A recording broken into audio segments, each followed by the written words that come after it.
네, 안녕하세요. 법론 발표를 하게 된 경영학부 신영철입니다. 여러분도 아시다시피 기존의 한국채택회계기준 제1104호는 과도기에 임시로 제정된 회계기준입니다. 이에 따라 2022년 1월부터 적용될 IFRS 17에 대해서 설명을 해보겠습니다. 우선 목차입니다. 먼저 우선 IFRS 4하고 그리고 IFRS 17이 무엇이 달라졌는지에 대해서 설명을 드릴 거고, 그리고 그 다음에 원가법하고 공정거래법이 어떠한 차이점이 있는지, 그 다음에 이제 현금주의와 발생주의가 어떤 차이점이 있는지, 그리고 이 IFRS 17에 따라 재무성과치는 어떻게 변하는지, 그리고 마지막으로 서머리 하면서 이제 발표 마치도록 하겠습니다. 우선 변경되는 지점입니다. IFRS 17의 내용의 변화를 크게 두 가지로 구분할 수 있습니다. 이는 보험 부채 공정가치법 측정과 수익인 시점의 변화라고 볼 수 있습니다. 그렇다면 이제 원가법하고 공정가치법이 무엇이 다른지에 대해서 설명을 드려보도록 하겠습니다. 먼저 원가법은 역사적 원가를 반영하는 방법입니다. 즉 구입 혹은 차입한 시점에 원가를 반영하는 것으로 과거의 정보를 표시하는 데 충실한 방법이라 볼 수 있습니다. 반면에 공정가치법은 현행 원가를 반영하는 방법으로 적시성 있는 정보 제공에 유리합니다. 네, 그렇습니다. 그리고 어, 그렇다면 원가법과 공정가치법에 대해서 조금 더 자세하게 말씀드리면, 예를 들어 이제 회사가 건물을 구입했다고 가정합시다. 이 건물을 회사 장부에 기록해야 되는데, 원가법에 의하면 감가상각비 등을 포함하여 과거에 구입한 가격을 표시해야 합니다.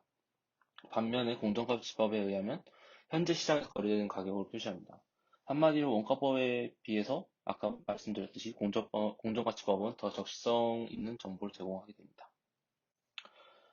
이번에 현금주의와 발생주의 차이를 살펴보겠습니다. 먼저 예를 들어봅시다.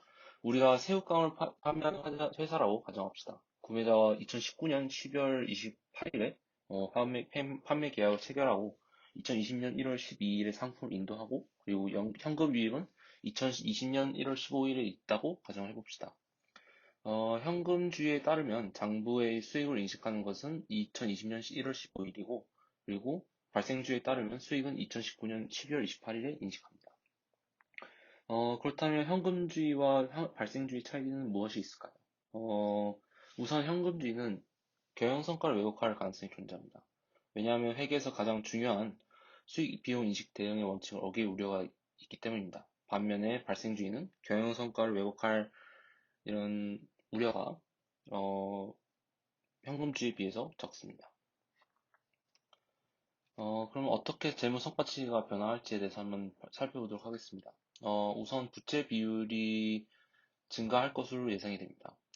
부채 비율이 증가할수록 재무 건전성이 낮게 분석이 되는데, 모딜리아니와 밀러의 자본구조이론, 뭐 이른바 MM이론 63년도라고 하는데, 이거에 의하면 부채 비율이 높은 것은 기업 입장에 유리하다는 것이 설명이 된 것은 사실입니다. 하지만 밀러는 기존의 자본구조는 그러니까 이른바 MM이론 58년도와 같이 자기 자본과 타인 자본 모두 과세 대상이기 때문에 이런 뭐 어떤 타인 자본의 증가가 기업 입장에 유리하다는 자신의 입장을 되돌렸습니다. 그러므로 이제 부채 비율이 증가할수록 재무 건전성이 낮다는 것은 여전히 유효하다고 볼 수 있습니다. 그 다음에 주당 순이익의 측면에서 보겠습니다. 주당 순이익이란 이제 주주에게 기속될 수 있는 단기 순이익을 의미하는데, 이는 경영 실적을 나타내는 주요 지표 중에 하나입니다. 지금 한국 회계 기준에서 발표한 공개 초안에 따르면 수익의 인식 시점은 보장 기간이 시작될 때, 아니면 보험 계약자가 첫 번째 보험료를 지급해야 할 때, 그리고 손실부담 계약 집합이 되는 때 중 가장 이른 시점으로 규정하고 있습니다. 이에 따라 주당 순이익이 기존의 기준소보다 일시적으로 증가했다 감소하는 일시적인 차이를 보일 가능성이 있습니다. 마지막으로 한번 종합해 보겠습니다. 기존의 미비한 IFRS 4에 비해서 IFRS 17은 비교 가능성, 목적 적합성 등의 면에서 올바른 회계정책 시행이 가능하게 만들 것으로 예상이 됩니다. 아까 말씀드렸듯이 주요 변경 내용은 부채인식을 원가법에서 공정가치법으로 변경했고, 그리고 수익인식을 현금주의에서 발생주의를 변경시켰습니다. 이로 인한 재무성과에 대한 영향은 1. 부채 비율의 증가, 그리고 2. EPS의 일시적인 차이라고 볼 수 있습니다. 아까 말씀을 못 드렸던 건데, 하지만 이로 인해 자본 잠식 현상이 일어날 것을 우려됩니다. 자본 잠식이란, 타인 자본의 증가로 자기 자본이 깎여 나가는 것을 의미합니다. 어, 보험업은 신용이 가장 중요한 업계 중에서 하나인데, 이 특성상 이 자본 잠식이라는 것은 매우 위험한 신호를 의미합니다. 특히 최근에 코로나 바이러스로 인해 저금리 현상은 계속 유지될 것으로 예상됨에 따라 부채는 더 크게 측정될 가능성이 존재합니다. 그러므로 보험업계는 이에 대비하여 유상증자 아니면 전환사채 전환 유도, 주식 매수 선택권의 향사 유도 등으로 자기 자본을 증가시킬 필요가 있을 것으로 생각됩니다. 이상으로 발표를 마치겠습니다. 감사합니다.